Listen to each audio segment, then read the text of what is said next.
idea. So he says, let me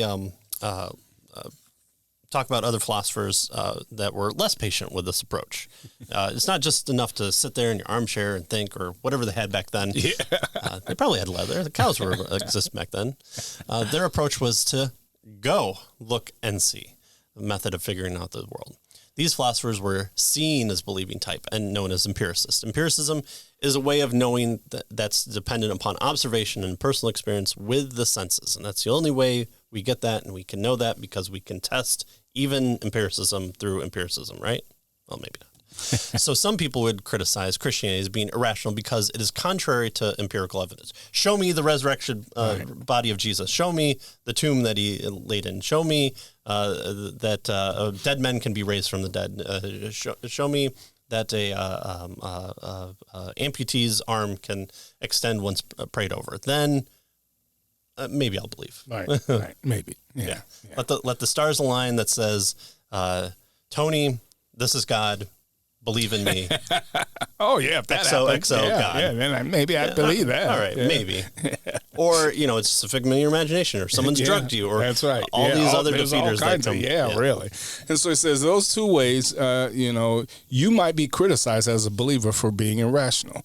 One, that you believe the claims made in the Bible, even though there's no empirical substantiation for them, right? That's the empiricist side of the criticism, right? You don't have any proof, no evidence, right? That kind of stuff. And then, or two, that the claims made in the Bible, which you believe are in logical conflict with each other. That's the rational side, right, of the irrationality claim, right?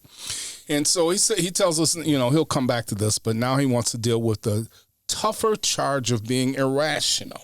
And so there's a third one that he wants us to be aware of. He says, much more vicious is the claim made by critics who say that to be religious is to be a Christian, and be a Christian is to be dedicated to believing the absurd for absurdity's sake. Yeah.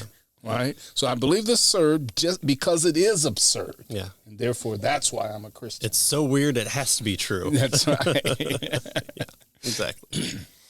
So sadly, unbelievers who think this way have often been given the help of certain Christian theologians who will say that Christianity is indifferent to logic. In fact, it gets so bad among Neo-Orthodox theologians that sometimes they're even indifferent to truth. And so Neo-Orthodox is this area of, for the lack of a better word, Christianity that came out as a response to the liberalism of the 20th century.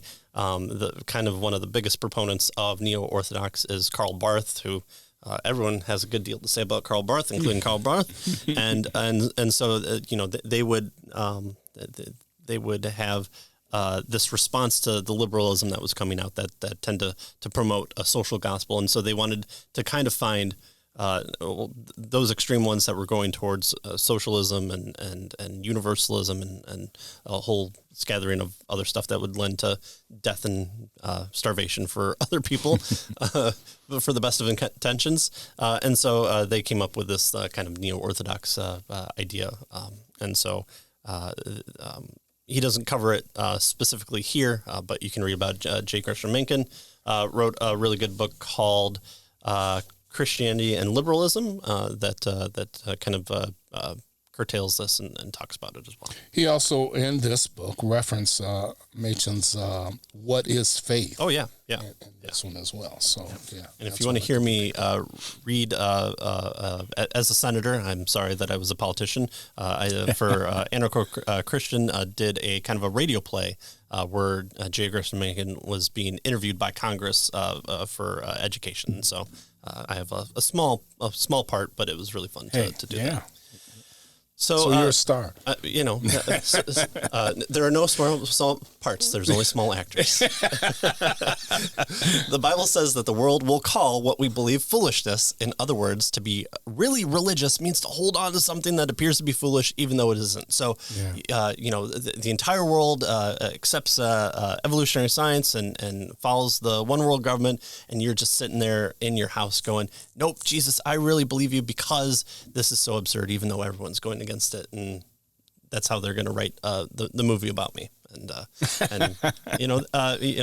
look at people who believe that. You have the Branch Davidians. For nothing bad should have happened to them, but having this idea of David Koresh being the kind of the Messiah's coming for the end times, and so against all opposition, you're holed up in Waco, Texas, and you are the only person that can have children with the women at the compound, and this is the ideal society that's going to bring in the end times. Yeah. Okay. Wow. I mean, That's it might be a little irrational there, but can you deal with it within the confines of both worldviews there? Right. And so what he says, what he's talking about here is, people who hold on to things, excuse me, which they themselves say are foolish, right? Excuse me. So they acknowledge that they're foolish, and simply because these things seem foolish or absurd, then they think they're being very religious and holding on to them, right? Yeah. And the more foolish and the absurd it is, the more religious they think that they're being, right?